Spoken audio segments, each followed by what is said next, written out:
सवसावूढम् ऐसो पंचणमो यारो सवपावपणासनो मंगलानं च सर्वेसिं प्रणमं हवै मंगलम् लक्ष्मीनिवासनिलयं विलीनविलयं निधाय रतिवीरम् आत्मानुशासनं लक्ष्ये मोक्षाय भाव्यानाम्। सर्वे श्रोतारः सावधान।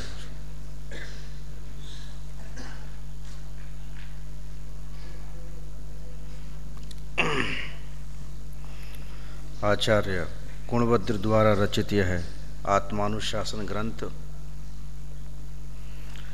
शरीर से पृथक मैं एक गायक स्वभावी सदा शुचि स्वभावी हूँ और इसी शुचि स्वभाव का यदि मैं आश्रय लूँ तो मुक्ति की प्राप्ति निश्चित होती ही होती है। ऐसी चर्चा इस ग्रंथ के माध्यम से अपनी चल रही है। गुणभद्र स्वामी शरीर और संयोग आदि से रहित निज आत्मा का अनुभवन यही मोक्ष मार्ग में कार्यकारी है। इस बात की प्रमुखता से अपना एक कथन चल रहा है। जब जिनवाणी विराजमान होती है तो आपस में किसी भी प्रकार की वार्ता नहीं करना चाहिए। अभी मंगलाचरण में कर रहा था, मुझे पूरी इस तरफ से ध्वनि आ रही थी आप लोग बातें करने की।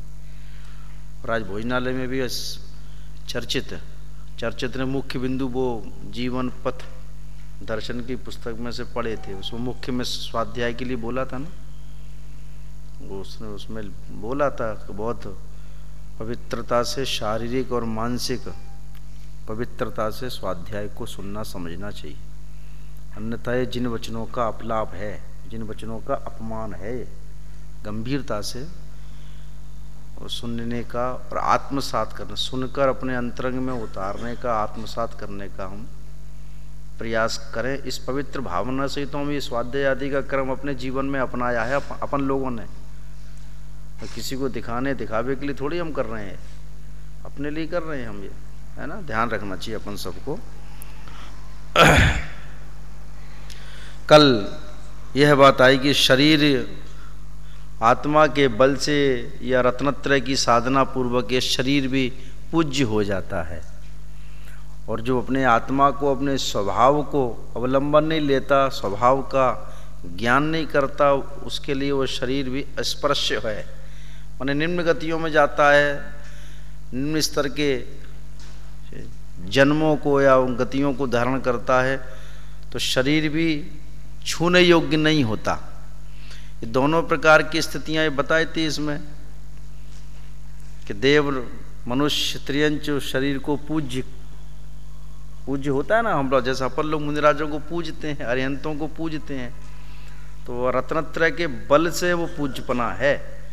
शरीर की पूज्यता नहीं है, पूज्यता तो रत्नत्रय की ही है। लेकिन रत्नत्रय की पूज्यता करें कैसे, उसका साधन है क्या कि वो शरीर माध्यम है उसमें। ये बात कल यहाँ पढ़ी थी। और अंत में एक शब्द, एक वाक्य आया था, पुनः पढ़ता हूँ और अपने विषय को आगे बढ़ाता हूँ। जो भला होता है वह भला करता है, जो बुरा होता है वह बुरा करता है। ये वाक्य अपने मानस पटल पर लिखने योग्य जैसा है। समझ में आया? जिसकी वृत्ति में ऐसी प्रवृत्ति है तो वो ऐसा ही करेगा। जिसको प्रातः उठकर जिनेंद्र देव मेरा भला करने वाले हैं या जिनेंद्र देव के दर्शन से मुझे भला मार्ग प्राप्त होता है, तो प्रातः उठकर शरीर आदि के कार्यों से निवृत्त होकर तत्काल शीघ्र जिन मंदिर की ओर, जिनेंद्र भगवान के दर्शन करने की ओर दौड़ता है। क्योंकि उसकी भावना में, उसके चित्त में उसके बात दृढ़ रूप से बैठी है कि ये भला बुरा नहीं करते, लेकिन इनके निमित्त से मेरे चित्त में वर्तमान में शांति होती है और मोक्ष मार्ग भी प्रशस्त होता है इनके मत। और कोई दुनिया की ताकत और कोई भगवान के नाम पे पूजने वाले, जितने भी पूजे जाने वाले हैं, वे कोई भी जिनेंद्र मार्ग में, मोक्ष मार्ग में लगाने के लिए प्रेरणा नहीं देते। ख्याल में आया? इसलिए वो भला मानता है तो भला करता है, अपने दौड़ता है मंदिर जी की ओर, संयम आदि अंगीकार करता है कि यही एकमात्र मोक्ष का मार्ग है। इसके बिना मुक्ति प्राप्त संभव नहीं है। और जो कसाई जीव हैं, जिनको जिनेंद्र देव की पूज्यता की महिमा नहीं है, वो जीव नहीं करते, उसमें क्या करें। इसलिए जो बुरा होता है वो बुरा करता है, उसके चित्त में ऐसी प्रवृत्ति है, इसलिए वो प्रवृत्ति है माने चित्त में ऐसा श्रद्धान है तो प्रवृत्ति भी ऐसी रहती है, उसकी आचरण भी इसी धारा में बहता है। तो उसके लिए संसार की 4 गतियां बैठी हैं आराम से, पधारो, स्वागत है आपका। और जो ज्ञानी जीव हैं उनके लिए वो भजन पढ़ते ना, द्वार खड़े पधारो, कौन सा आता है, सिद्धों के लिए आता है भजन एक, वो ख्याल में नहीं है, आपके ख्याल में हो तो ला लो ख्याल में कि हम मोक्ष में खड़े हैं स्वागत करने और आप पधारो।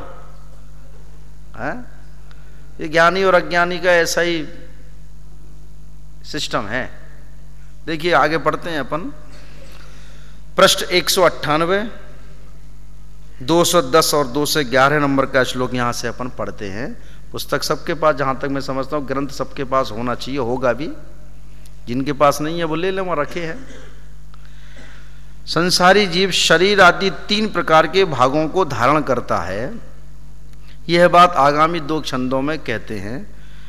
रसादिराद्यो भाग स्यात् ज्ञान वृत्त्यादिरन्वतः ज्ञानादयस्तृतीयस्तु संसारेवं त्रयात्मकः भागत्रयमयं नित्यमात्मानं बन्धवर्तिनं भागद्वयात् पृथक् कर्तुं यो जानाति स तत्त्ववित्। प्रथम भाग रस आदि रूप तन दूजा ज्ञानावरण ज्ञानादिक गुण भाग तीसरा संसारी के 3 प्रभाग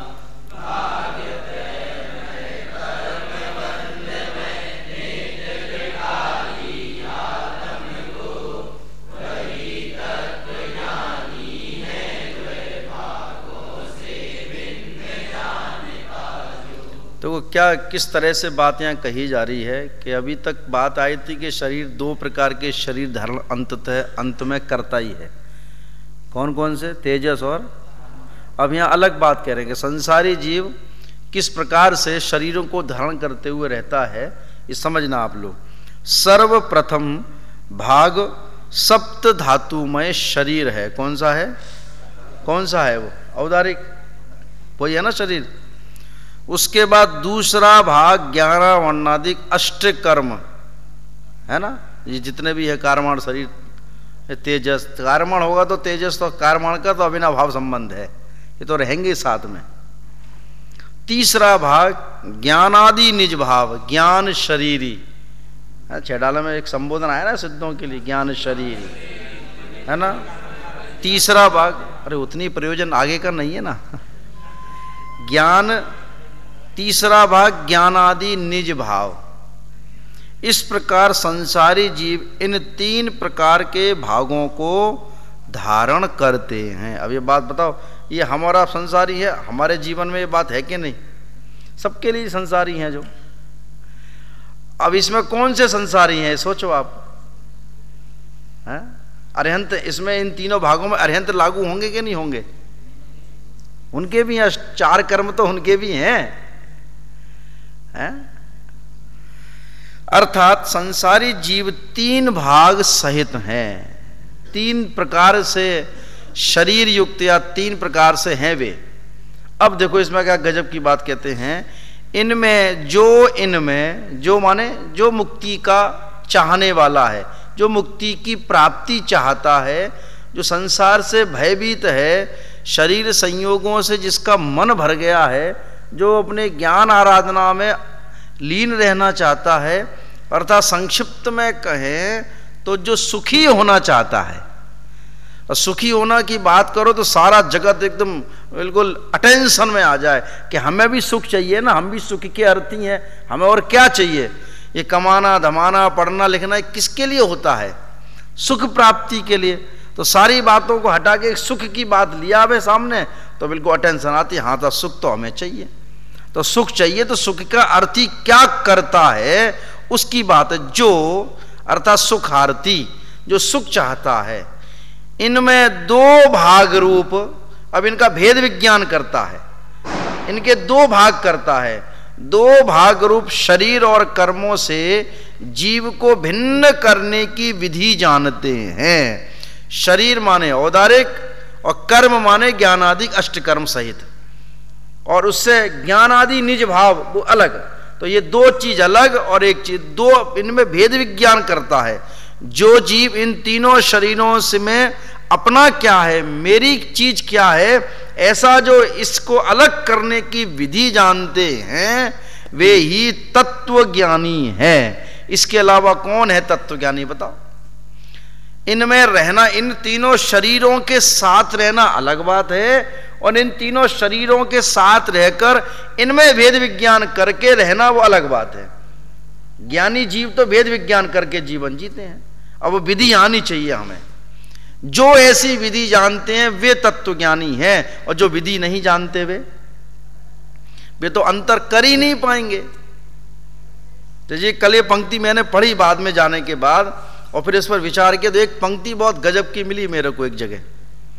उसमें लिखा था, परमार्थ से देह से भिन्न जो निज आत्मा को नहीं जानता, वह अंधा दूसरे अंधों को क्या मार्ग दिखाएगा।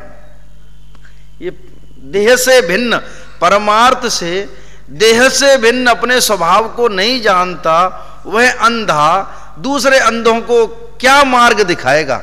जो स्वयं अंधा हो, जो नेत्रहीन हो, या जो मार्ग नहीं जानता हो, वो दूसरों को क्या, हमसे कोई राहगीर, कोई हम जा रहे हो कहीं, हमसे कोई मार्ग पूछे कि भाई साहब अब यहाँ तो इतने पथ हैं, अलग अलग पथ हैं, अलग अलग मार्ग हैं, तो इतने अपन लोग यहाँ बापू नगर में रहते हैं और कितने सारे मार्ग हैं, 2-3 मार्ग अपन को अपन अधिक तरह जानते हैं। एक मंगल मार्ग, एक वो सावित्री पथ, एक राजेंद्र मार्ग, एक वो मोती मार्ग। ये 2-3 मार्ग अपने है भी चल अपन, जिनके अपन को आना जाना होता है वो जानते हैं। सामने वाला MG रोड है, बहुत कम जानते होंगे विद्यार्थी। इतने कुछ रोड को जानते। कोई हमसे पूछे कि भाई साहब फलाना पथ कहाँ है, तो क्या कहोगे?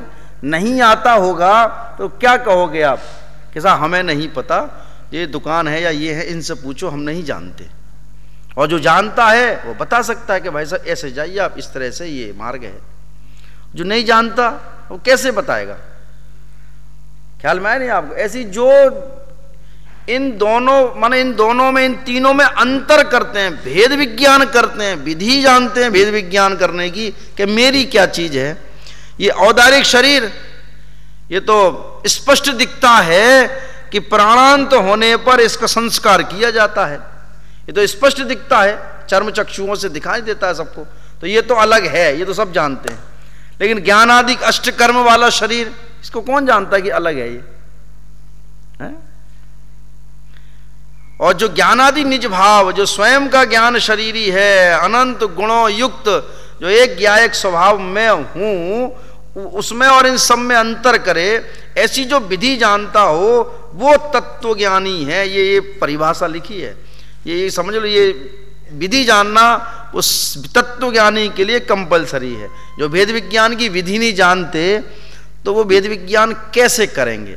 जो रास्ता खुद नहीं जानते कि दूसरों को क्या मार्ग दिखाएंगे? स्वयं अंधा हो, अंधा माने ज्ञानहीन है ना। वास्तव में परमार्थ से यह देह भिन्न है, मेरा स्वभाव, मेरा ज्ञानादि भाव अनादि से और आज तक, अनंत काल तक, आने वाले अनंत काल तक कभी एक नहीं हो सकता। एक होने की गुंजाइश नहीं, एक होने की संभावना दूर दूर तक नहीं है।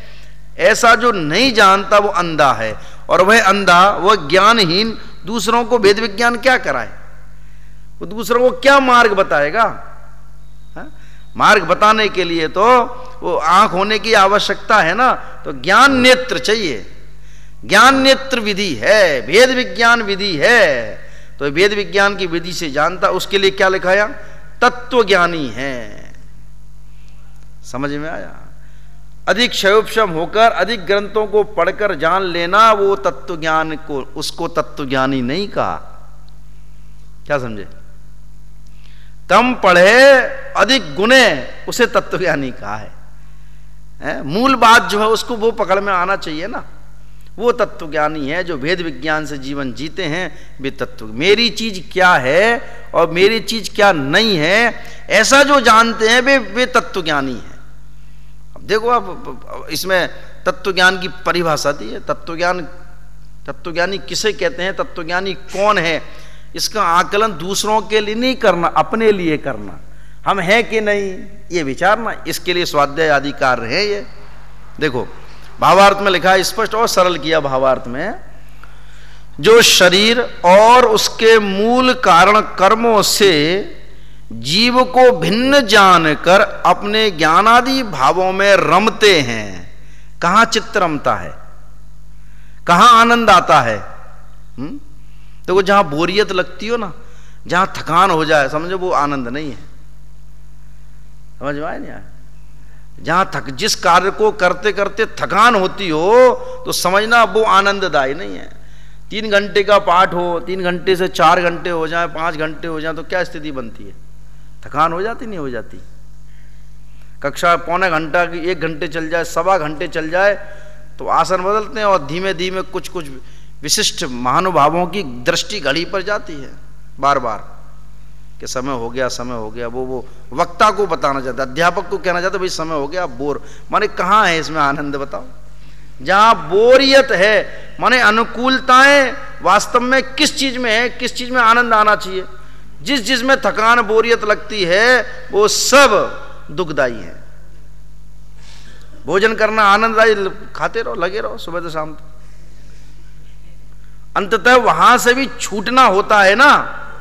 सोना आनंददायी है, तो सोने में भी छूटना कहीं ना कहीं किसी समय, पूरी नींद होने के बाद वो छूटना तो होता है ना।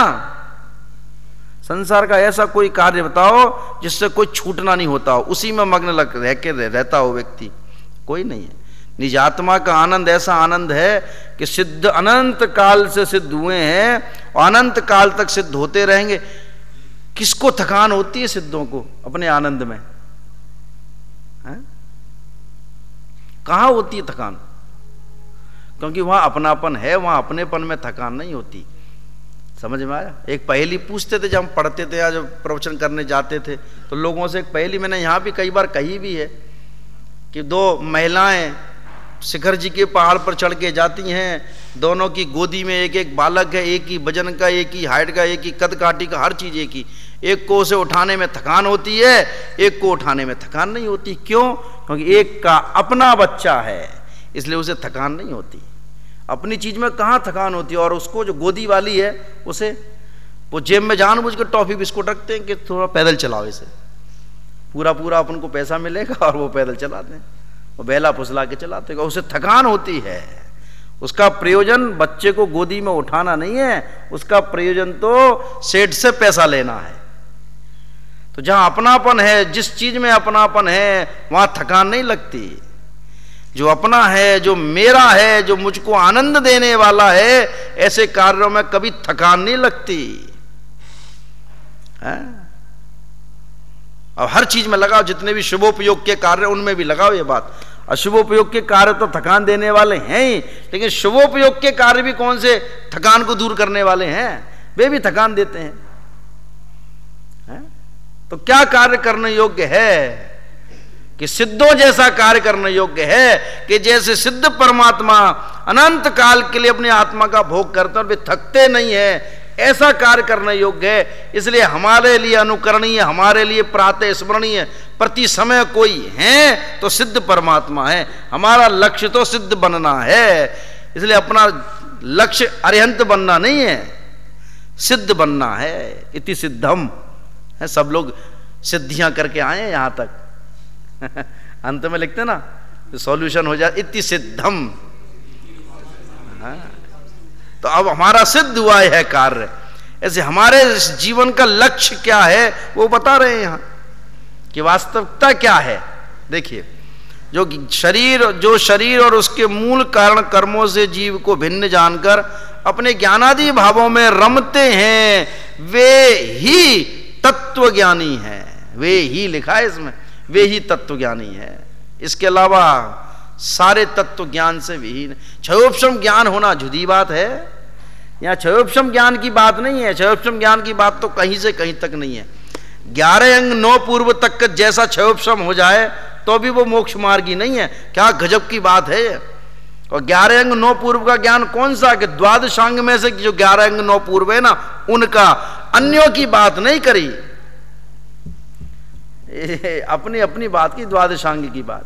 उनमें 11 अंग 9 पूर्व तक का ज्ञान हो जाए, हमारे क्षयोपशम इतना निर्मल हो जाए तो भी तत्व ज्ञानी नहीं। देखो क्या गजब की बात है। यह आगम के आलोक में बात आती है, कौन इसको डिनाई कर सकता है। सच्ची बात है, सत्य है बिल्कुल। और 11 अंग 14 पूर्व का पाठी होता है, वो नियम से तत्व ज्ञानी होता है, उसके नियम से तत्व ज्ञान है। तो तत्व ज्ञान का संबंध क्षयोपशम से नहीं है।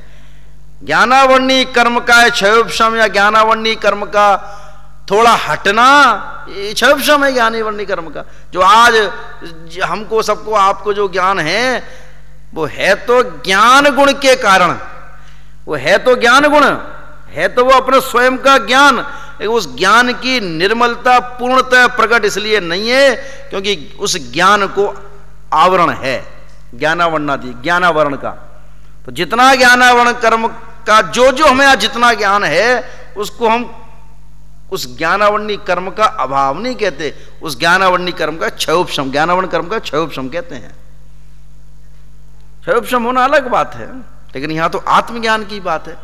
आत्मज्ञान ही या उसकी बात चल रही है। ये तत्वज्ञानी है, वो तत्वज्ञानी है, इसके अलावा तत्वज्ञानी की तो बात ही नहीं कहीं से कहीं तक। ख्याल में आया। और जो पर पदार्थों में रमण करते हैं वे अज्ञानी है। अनादि काल से इस जीव ने किया ही क्या है, और अब क्या करना चाहिए, ये विचारणीय बात है। ये अज्ञान है और ये तत्वज्ञान है। अब सोचो तत्वज्ञानी बनना है कि अज्ञानी। अज्ञानी तत्वज्ञानी नहीं है तो अज्ञानी तो धरे धराए बैठे ही हैं, उसमें कहां से कोई गुंजाइश, कहां से कोई कमी है। तत्वज्ञानी होना हमारे लिए आवश्यक है। तत्वज्ञान के अलावा जीव तो सारे अज्ञानी है, और सबकी दृष्टि, सबके जीवन का लक्ष्य परोन्मुखी है, इसलिए सारे अज्ञानी हैं। इसलिए यहां तत्व ज्ञान में संलग्न होने की प्रेरणा दी आचार्य ने। ये विधि बताई, विधि समझाई कि जो अपने वेद विज्ञान से जीवन जीते हैं वे वास्तव में लोक में, देखो लोक व्यवहार में वेद विज्ञान कितना चतुरता से ये जीव चलाता है। लोक व्यवहार में वेद विज्ञान कितना, जब मैंने दृष्टांत दिया था, कहीं यात्रा पे जाओ तो सूटकेस किसका उठाओगे, पहले अपना। तो यहां तो मतलब लोक व्यवहार में कितना चतुर है वेद विज्ञान, कितना साधता है। और जहां वेद विज्ञान साधना चाहिए वहां नहीं साधता। कहीं किसी बड़े कार्यक्रम में हम कहीं बाहर जाएं, बहुत लोग आए हुए हों, 10 हजार लोग हों, चप्पल उतारना हो तो कितना वेद विज्ञान है वहां।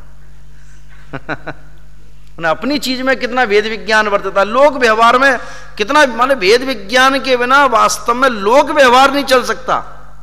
ये मेरा घर, ये पड़ोसी का घर, ये कहां से आई ये अंतर में बात, ये अंतर आया नहीं आया, ये मेरा नहीं ये पड़ोसी का है, ये आया नहीं, कहां से आया। और ये सारी बुद्धि, सारी शक्ति अंतरोन्मुख प्रवृत्ति हो जाए तो तत्वज्ञानी हो जाए जी। और हमें तत्वज्ञानी होना है, हमारा लक्ष्य यही है, इसी के लिए हम उद्यम कर रहे हैं। यहां कहते हैं जो पर पदार्थों में रमण करते हैं, अर्थात पद पदार्थों के हिसाब से अपने जीवन को जीते हैं, वे सब अज्ञानी हैं। अब सारी बात लगाओ, जितना अभी तक हमने इस विषय में पढ़ाया, जो पढ़ाया सब, यह है अज्ञानी की परिभाषा। जो पर पदार्थों के लक्ष्य से जीवन जीते हैं, पर पदार्थों में लगे हैं, वे अज्ञानी हैं।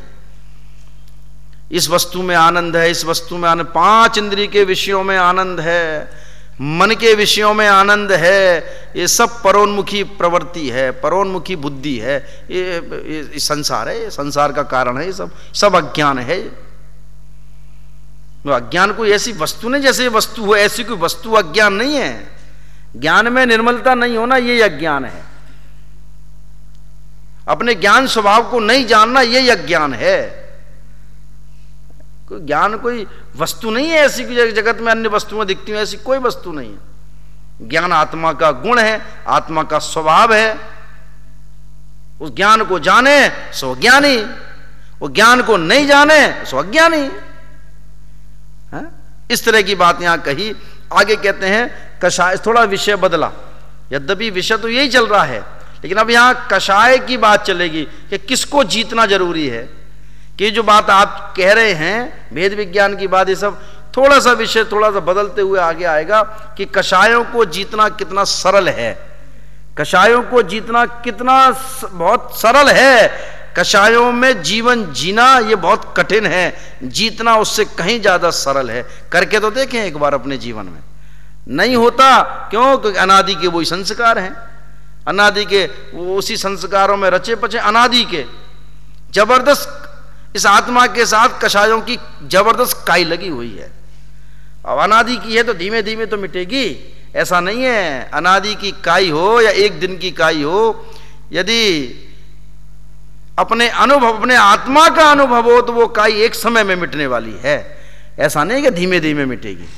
सम्यक तो होने पर मिथ्यात्व की माने अनादि की काई एक समय में मिट जाती है। कितनी देर लगती है उसमें? ये तो दृष्टांत समझाने को तो ऐसे दृष्टांत देंगे, और ये न्याय की भाषा में पढ़ते हैं अपन, दृष्टांत हमेशा एक देश होते हैं। वो समझना, आप कहते हैं वो तो काई धीमे धीमे जाती है, वो घिसते रहो 2 4 5 दिन में जाएगी, वो वाली नहीं, एक समय में जाती है। ये मिथ्यात्व की काई को, अनादि का जो संस्कार है विषय भोगों में अपनापन, पद पदार्थों में अपना, एक क्षण में आ जाता है। तत्काल उस अपने आत्मा का अनुभव किया और सारा अंधकार नष्ट हुआ और ज्ञान आया तत्काल। ज्ञान स्वभाव का अनुभव हुआ, ज्ञान स्वभाव प्रकट हुआ। कितनी देर लगती है? ख्याल में आया? देखिए अब थोड़ा सा विषय बदलता है, संदर्भित इसी विषय से चलेगा लेकिन थोड़ा सा विषय को परिवर्तन करते हैं। तपश्चरण से ही शरीर, अब ये जो कार्य आप कह रहे भेद विज्ञान करें, विधि तो विधि तपश्चरण है। अब तपश्चरण की विधि नहीं जानते, तपश्चर्या है क्या, तप है क्या, इसका स्वरूप भी नहीं जगत जानता। यहां कहते हैं तपश्चरण से ही शरीर और कर्मों से आत्मा को भिन्न किया जा सकता है? तपस्या से किया जा सकता है। सोना खदान से निकलता है और सोने के साथ साथ वो इतने वर्षों से खदान में है, वो वर्षों से क्या निकला ही नहीं, तब तक खदान में ही है वो। जब वो निकलता है मशीनों से तो कितनी गंदगी होती है, कितनी गंदगी होती है उसमें, और मशीनों से साफ होता है तो सोना का सोना, सोना पना। वो किट्टी कालिमा में रहने पर अनादि से, माने जब से वहां सोना बना, जो कुछ भी हुआ जैसे हुआ वही है, तब से खदान में ही है वो, तब तक वो किट्टी कालिमा सहित है। लेकिन कितना 1% भी सोने का सोनापना नहीं गया। वो सोनापना, स्वर्णपना, उसका रंच मात्र भी वो किट्टी कालिमा रूप नहीं हुआ। क्या इन दृष्टांतों से हमें आत्मा के वेद विज्ञान की बात समझ में नहीं आती क्या? आना चाहिए। दूध और पानी का दृष्टांत आता है, मिले होने पर पक्षी, इस एक प्रकार का जो पक्षी है वो उसको अलग कर देता है। ये कितना गजब का लगता है हमें ये सब चीजें। ये भेद विज्ञान के लिए कितनी सरल सी बातें लगती हैं हमें। तो तपश्चरण से ही ये सब संभव है। क्या संभव है? शरीर और आत्मा को भिन्न जानना, भिन्न करना, है ना। परंतु देखो क्या लिखा, पुनः पढ़ता हूं लाइन, बहुत गंभीर लाइन है। तपश्चरण से ही शरीर और कर्मों से आत्मा को भिन्न किया जा सकता है। किया जा सकता है माने इसके अलावा अन्य कोई उपाय है ही नहीं। अब देखो क्या लगा, परंतु तप करना तो बहुत कठिन है। कैसे करें हम? तप से किया जा सकता है, ये बात समझ में आई, लेकिन तप करना कितना कठिन है। ये छोड़ो, वो छोड़ो, ये करो, वो करो, ऐसा करो, वैसा करो, कितना कठिन लगता है। हमारे बस का तो है नहीं। छोड़ना करना ये तप नहीं है। ख्याल में आया?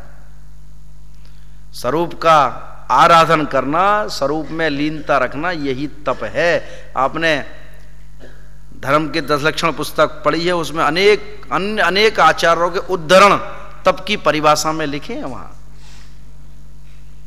और कभी कभी ऐसे ग्रंथ बड़े दादा पढ़ाते हैं, प्रवचन में बोलते हैं, अन्य गोष्ठियां होती हैं, तो कहीं ना कहीं ये सब बातें हमारे द्वारा, आप सबके द्वारा ये सब ज्ञान में आती है, रिपीट होती है, बार बार ख्याल में आती है सब बातें हम लोगों को, है।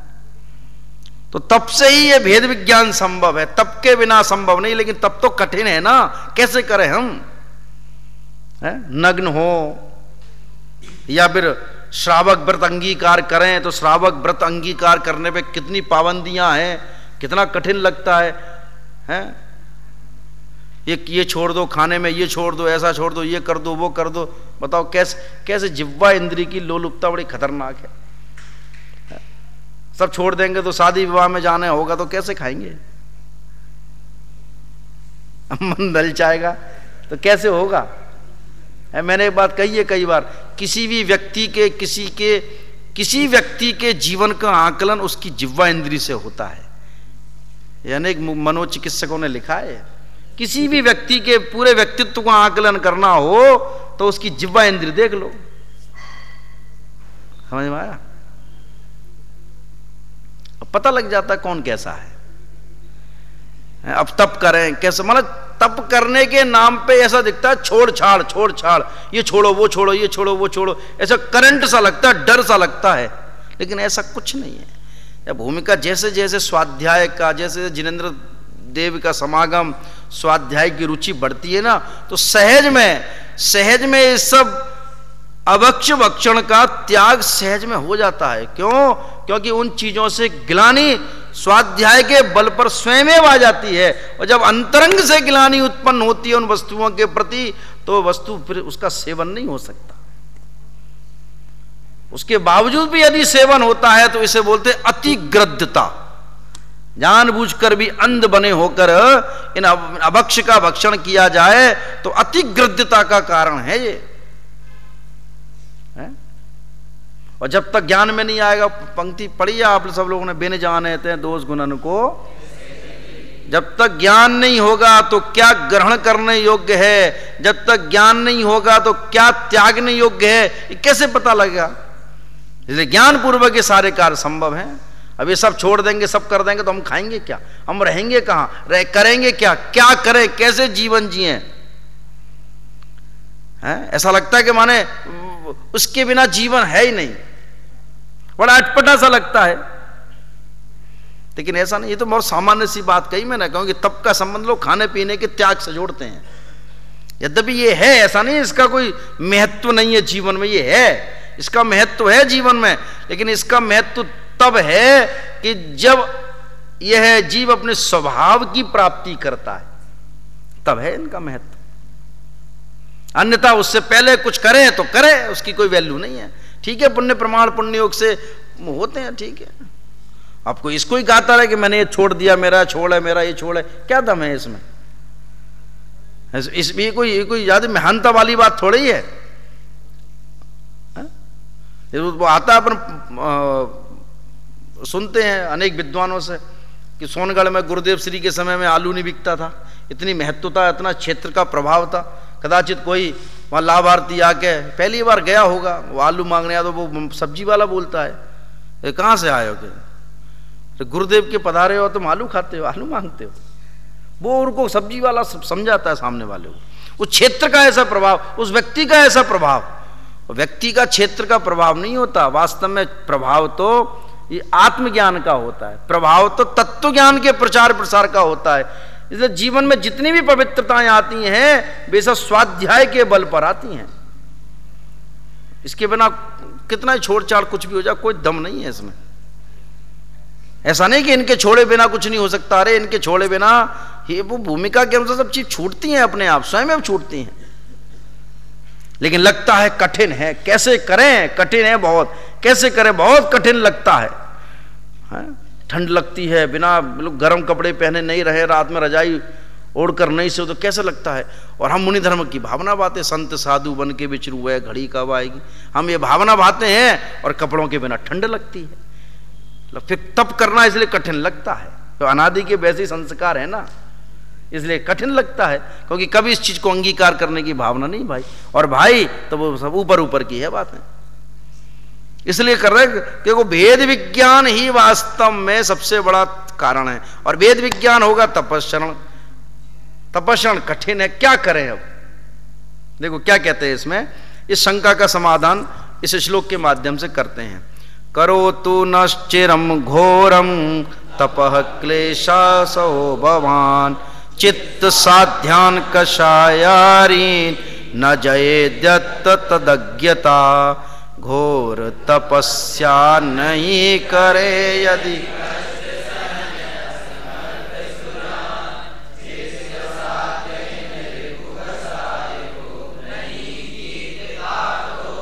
क्या गजब की बात कही है कि तुम छोड़ छाड़ की बात को छोड़ो, हम उसकी बात क्या खाना क्या नहीं खाना, कहाँ खाना, कुछ नहीं, क्या पहनना क्या नहीं पहनना, कुछ की कोई बात नहीं करते। क्या गजब की कहां पर बात कह रहे हैं। देखो, यदि तू काय क्लेश सहन करने में असमर्थ होने से चिरकाल तक, माने बहुत लंबे काल तक घोर तप नहीं कर सकता, तो अभी यहां तक समझो बात। क्या कह रहे हैं कि तुम्हारे काय क्लेश माने शरीर को कष्ट देना काय क्लेश शरीर के पोषण के प्रति सजग नहीं रहना, सामान्य रहना। अब वो नहीं कर सकते तो क्या करें, तो मन के द्वारा ही जीते जाते हैं। तो जो मन के द्वारा जीते जाते हैं, जो मन के द्वारा ही जीते जाते हैं, ऐसे क्रोध मान माया लोभ आदि कषायों को, आदि शत्रुओं को तो जीत। क्या गजब की बात कही है। अब देखो क्या, देखो बात किस एंगल से कर रहे हैं कि तो ठीक है, कुछ छोड़ छाड़ तेरे बस का नहीं है तो ठीक, छोड़ इनको, छोड़ तो जो करना है खाता पीता रहा, जो करना है कर, लेकिन जो कषायों को जीतना है वो तो जीत। देखो गजब की बात, जो कषायों को जीत लेगा, जिसने लोभ कषाय को जीत लिया, फिर वो अभक्ष्य भक्षण का सेवन करेगा कैसे। ख्याल में आया आपको। तो इस तरह से उसको इनडायरेक्टली छोड़ छाड़ की बात करी। कषाय को जीतने से सहज में वो सब अभक्ष्य भक्षण का सेवन हो ही नहीं सकता। इसलिए इसका संबंध मन से है, जिसे बोलते हैं ना विल पावर। जिसके अंतरंग में शक्ति है वो जीत सकता है, जिसके नहीं है वो नहीं जीत सकता। जिसका अंतरंग मजबूत है वो ही नियम प्रतिज्ञा करने में समर्थ है। जिसको लगता है अरे अभी ले ली तो घर पे डांट पड़ेगी, ले ली तो कल को क्या होगा, पता नहीं कल, अब पता नहीं कल के चक्कर में वो अभक्ष्य आदि का सेवन करता रहता। पता नहीं कल कैसी स्थितियां बन रही, क्यों भावना भाते हो ऐसी। अरे नियम संयम अंगीकार करने से इतना पुण्य प्रबल बंधता है कि आगामी सारी स्थितियां तुम्हारे अनुकूल ही मिलेंगी, तुम्हें घबराने वाली बात नहीं है। और प्रतिकूल मिल भी जाए तो ऐसी अवस्था में किसी प्रकार का विचार भी नहीं आता कि अनुकूल है कि प्रतिकूल है। समझ में आया। इसलिए कह रहे मन के द्वारा ही जिसको जीता जाता है, ऐसे क्रोध मान माया लोभ आदि शत्रुओं को तो जीत। इन कषायों को तो जीत, शत्रु हैं इनको जीत। कषायों को जीतने की बात कही है। विचार करना, सब अपने अपने चित्त में टटोलना अपने अपने को है? यदि इन्हें भी नहीं जीतता तो बड़ी अज्ञानता है, अब कुछ नहीं कर सकते। आगे के छंद में तो बड़ी गजब की बात कह रहे हैं कि एक साथ कषाय भी रहें और पवित्रता भी रहे। यह संभव कैसे है? यह संभव तो किसी तरह से भी संभव नहीं है। आगे के श्लोकों में आएगा, देखो क्या लिखा है।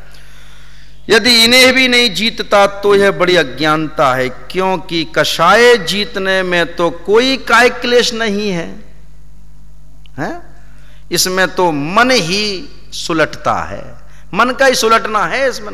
मन में पवित्रता आती। अब याद करो आप उनको, उन्होंने कषाय को, जिनके अनंतानुबंधी एक कषाय का अभाव सम्यक दृष्टि ज्ञानी जीव हैं, उनके जीवन की प्रवृत्ति काय क्लेश संबंधी और उनकी अंतरंग की प्रवृत्ति, दोनों प्रवृत्ति को सोचो, विचार करो। यहां भरत चक्रवर्ती को सामने लाए हम, उनकी काय क्लेश की प्रवृत्ति तो कैसी है।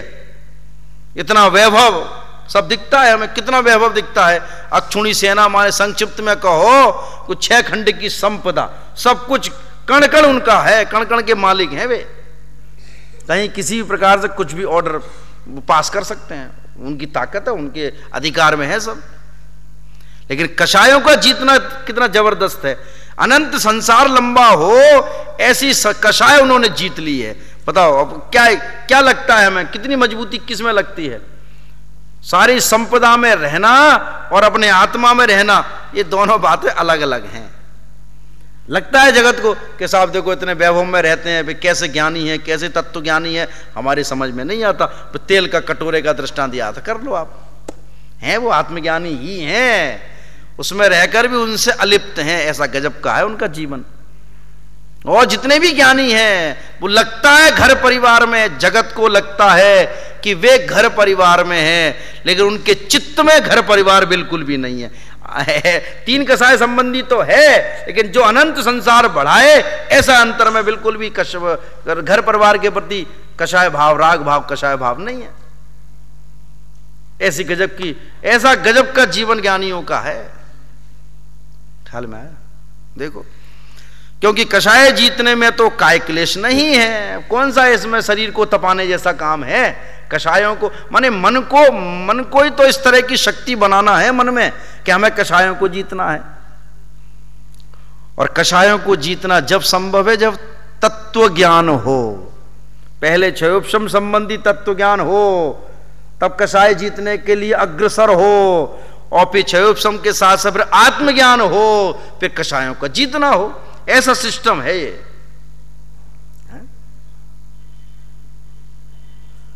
अभी वीर सागर जी आए थे, उससे पहले जब आए थे तो ये बात सिद्ध की उन्होंने कि ज्ञान पूर्वक श्रद्धा निर्मल होती है, लेकिन श्रद्धा को पहले रखा। सिद्ध किया उन्होंने स्पष्टता से कई प्रमाणों से। ज्ञान पूर्वक ही वेद विज्ञान होता है। वेद विज्ञान माने वो सम्यक्त्व, जानना पहले होता है। इसलिए कहते काय क्लेश नहीं, लेकिन अंतरंगिक कषाय तो हट जाएं। कषायों को तो जीतो, इसमें कौन सा बहुत भारी काम है, इसमें कौन सा बोझ उठाना है, इसमें कौन सी मेहनत करनी है। वास्तव में मेहनत तो सबसे ज्यादा इसी में है, कषायों को जीतने में। मेहनत माने उपयोग जो भ्रमित है बाहर, उसको एकाग्र करना। कितनी बड़ी ताकत जैसी बात चाहिए इसमें, कितनी बड़ी शक्ति चाहिए इसमें। बड़े बड़े धर्मात्मा कहे जाने वाले हैं, नहीं कहे जाने वाले, वो इन कषायों को नहीं जीत पाते। और उसमें आता है दृष्टांत है प्रथमान योग का। करवान योग की शैली में बोले तो वो खाल छिलवा के नमक भर दिया जाए तो भी आंख का पोर ला, माने इतनी सी भी कषाय उत्पन्न नहीं होते। बताओ वो ज्ञानी है कि अज्ञानी है? किसके लिए आता है वो, सोचो आप। तो कषायों को जीतना संभव है। काय क्लेश तो जब होगा, जब जीतना हो, जब कर लेना। पहले तो कषायों को जीत। क्रोध मान माया लो जो कषाय है ना, शत्रु है तेरे सबसे जबरदस्त शत्रु। यह है जगत में सारा लोग, सारा जगत यह मानता है इसने मेरा बुरा किया, इसने मेरा बुरा किया। किसी ने कुछ नहीं किया। तेरे जो शत्रु हैं ये तेरी कषाय के परिणाम है, यही तेरा बुरा करते हैं। वस्तु कोई बाहर का व्यक्ति वस्तु कोई बुरा नहीं करता। बहुत अच्छी वस्तु हमारे पास हो, बहुत अच्छी से अच्छी कोई वस्तु हो किसी भी तरह की, और वो डैमेज हो जाए, खराब हो जाए, तो कितना दुख होता है हमें, क्योंकि उसके प्रति लोभ है अंतर में। और किसी दूसरे ने कर दिया, अपने आप गिरा या दूसरे ने किया, कैसे भी कुछ हुआ, तो उस लोभ की वजह से, उस वस्तु में अपनेपन की वजह से हमें सामने वाले पे कषाय उत्पन्न होती है। और बहुत अच्छी वस्तु और किसी पे नहीं हो तो मान कषाय उत्पन्न होती है, मेरे से बढ़िया है नहीं किसी के पास। और हो अच्छी से अच्छी वस्तु और बतावे नहीं किसी को, तो माया कषाय उत्पन्न होती है। माया कषाय का जोर है वो। इसलिए कहते काय क्लेश को छोड़, तू कषायों को जीत। इस पे विचार कर, कषायों को जीतने में अपनी मेहनत लगा, तो देखना तेरा भला होगा, निश्चित रूप से भेद विज्ञान होगा। इसमें तो मन ही सुलटना है। तू शरीर के क्लेश के कारण तप को कठिन जानता है, लगता है शरीर को तपाऊंगा, शरीर को कष्ट होगा। अतः यदि घोर तप ना कर सके, है ना, तो मन को वश में करके कषायों को तो छीण कर, कषाय जीतने में काय क्लेश नहीं है, मन ही कारण है, अर्थात मन को ही जीतना है। ये कषाय जीव के शत्रु हैं। समझ में आया? अब यहां अगले में कहेंगे कि कषाय के रहते हुए गुणों की प्राप्ति होना दुर्लभ। एक साथ दो चीजें नहीं, भला और बुरा एक साथ नहीं रह सकती। कषाय बुरी है और आत्मज्ञान, आत्मानुभव भला है, दोनों चीजें एक साथ कैसे रहे, इसकी चर्चा अपन कल करेंगे।